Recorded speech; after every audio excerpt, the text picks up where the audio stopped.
WhatsApp ఏమవుతుంది?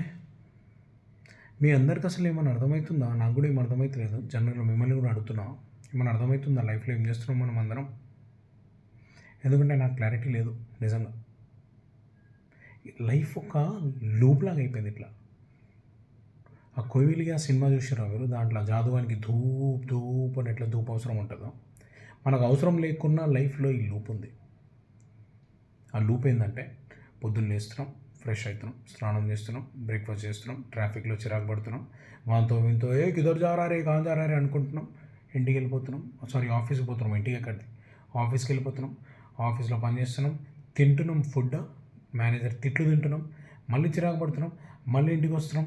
మళ్ళీ ఒకరికి నీ అమ్మాయి డెట్ వస్తుండో ఆ డెట్ వస్తుండో, సిగ్నల్ చూసుకోరా, ఇండికేటర్ చూసుకోరా అంటున్నాం, ట్రాఫిక్లో చిరాకు పడుతున్నాం, ఇంటికి వస్తున్నాం, ఫ్రెష్ అవుతున్నాం, తింటున్నాం, పడుకుంటున్నాం. నెక్స్ట్ డే మార్నింగ్ మళ్ళీ అదే చేస్తున్నాం, రిపీట్. కొత్తగా ఏం లేదు. ఎటన్నా ట్రిప్కి పోదాము ఒక 4 రోజులు అంటే లీవులు దొరకవు. లీవులు దొరికితే కంపెనీ ఉండదు. కంపెనీ ఉంటే బడ్జెట్ సెట్ కాదు. అన్నీ సెట్ అయితే ఏదో ఒక అడ్డంకి వస్తుంది, క్యాన్సిల్ అవుతుంది ట్రిప్ లాస్ట్ మూమెంట్లో. ఏంది లూప్ అంతా? వీళ్ళకెళ్ళి బయటికి ఎట్లా వస్తాం? ఎట్లా రావాలి? జర చెప్పండి ప్లీజ్. ప్లీజ్ జర అన్నా, నమస్తే, జర ప్లీజ్.